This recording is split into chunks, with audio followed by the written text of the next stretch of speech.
All right, Bearded Mike, what are we doing today? Today we're installing the Crash Industries 450L subframe on this bike. This one is an extremely high vis. First thing you're going to want to do, look at your hardware kit that comes with it. There are 4 short spacers and 2 long spacers, 4 M8 bolts and 2 M6s, and the corresponding washers.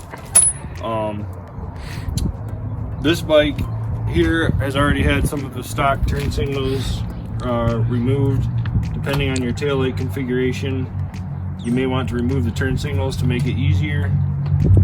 This one, I'm just going to take the license plate off and bend this little license plate bracket. So it will fit the stock taillight assembly. This is the TST assembly, so it's nice and clean. And then we have the Yoshi exhaust there. This will fit with the stock exhaust as well. But for ease of installation, since we're going to go out and ride here pretty quick, I'm just going to cheat and just do that to allow the cage to slip on. But you may have to remove some of the stock turn signal stuff to slide it in. Then coming over here, or actually show underneath here. This already had this removed because we had another cage on here before. But you just need to access these 4 bolts, remove the stock bolts. 2 of these will be an M8 thread, and these 2 up here will be an M6. And that bolts into the actual subframe, correct? Correct. All right. So then,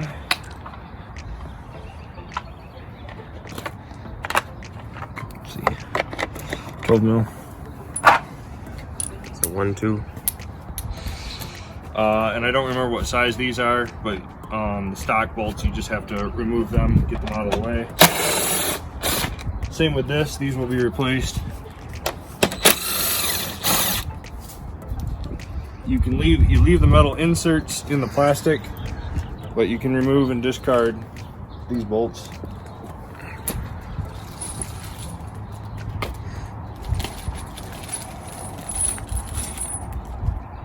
Then your hardware over here. 4 bolts with the corresponding washers.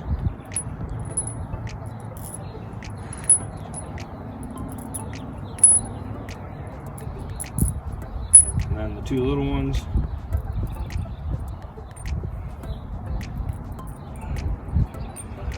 Then take your cage, assuming you have everything out of the way. Depending on what your taillight configuration is, you may have to do a little sliding around. You want to get the pipe part above the fender and slide it roughly into place. And then the 2 long spacers, they're not longer by much, but it does make a difference. If you intermix them, they won't fit. The 2 long spacers go in the back 2 holes, and then here, let's do this. So long spacer, short spacer with the 2 M6s on the shorts, and then short spacers on the side as well. So that will be the configuration on the bike. You take these and you're gonna put them in here. This may require a second hand.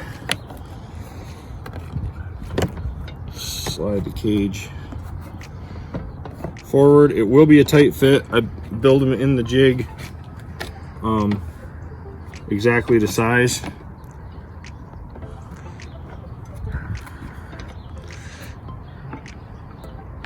Let's see.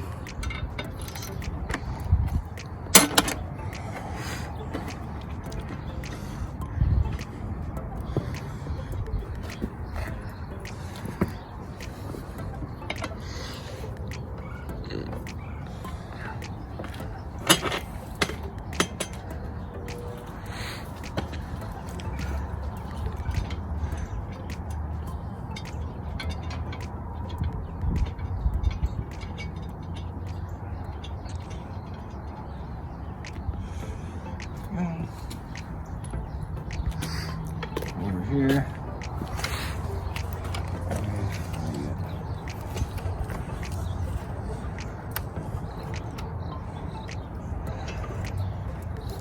Hopefully your taillight wiring looks better than this. Hey, rude. Taking it on and off so many times. Then this long spacer in the back just goes between the stock plastic underneath and the cage.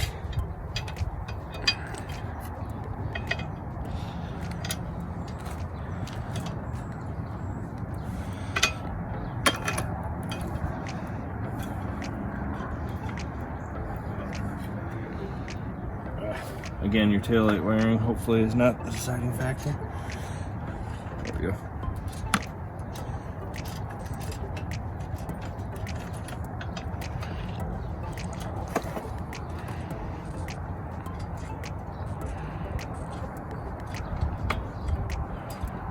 The M8s go in the back, M6s go towards the front.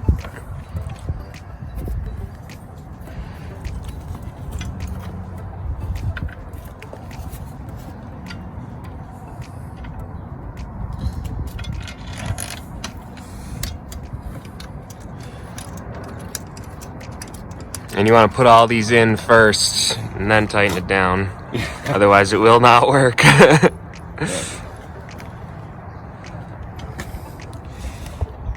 It's pretty self-explanatory. The biggest thing is the long spacers go to the rear of the bike.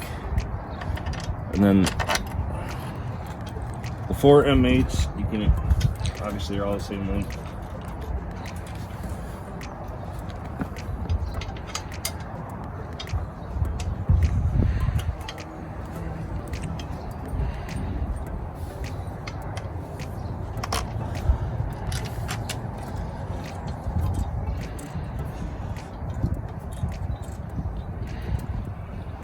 There you are.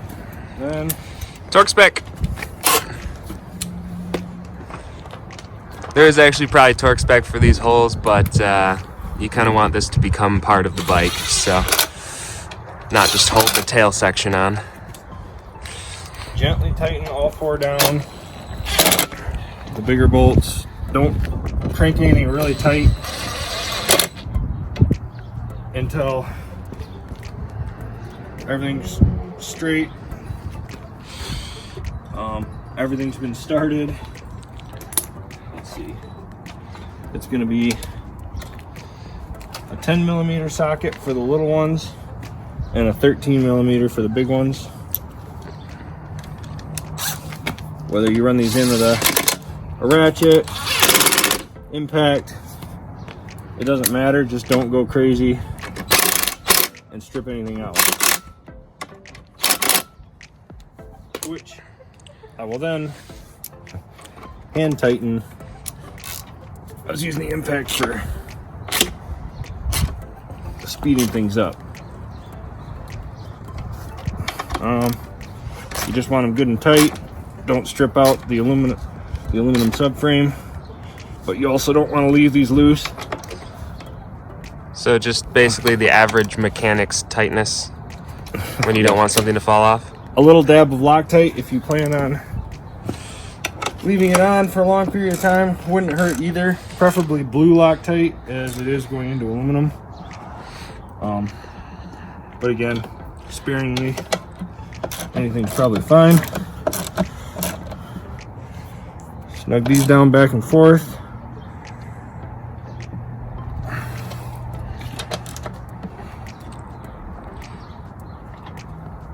And then we ship these good and tight, but after you scrape a couple times or after the first couple 100 miles, it's not a bad idea just to recheck. You want these good and tight. So after the first couple times you scrape on it, recheck these bolts just to be sure. They'll hold plenty of torque. They're threaded into the steel. And there we have it. All right, give us a little demo. Hop on there, give us a little demo. So it's all installed. Plates reinstalled. It's secure. Yep. There you have it. A little bit of flex side to side isn't abnormal. The subframe will flex a little bit, but that's just part of the nature. it is what it is for the most part. You do have to realize if you put this on, it's held up to a ton of crashes, but in the right circumstance, the thing that's going to break is not going to be this. It's probably going to be your subframe. Yeah, subframe will runs down here and actually hooks in here, and it's just aluminum, and it's a dirt bike subframe. So, and the reasoning behind just having a cage and not designing a full subframe is we haven't had any problems with the stock subframe, but I'm afraid that if I had a whole steel subframe, the first thing to rip off would be tabs off the frame, and this is way easier to fix than this, obviously. So obviously it's at your own risk, but this has been sent multiple times and we haven't had any problems. So far so good. Yeah, they are pretty, the way the pegs stick out, It protects your exhaust as well. yep, it will Unless you on get that something and the weird. handlebars, and it doesn't seem to cause any problems. So awesome. And these are available where? Crash Industries. Hold on, I screwed that up. Do it again. And these are available where, Mike? Crash Industries. Woo! Pick us up.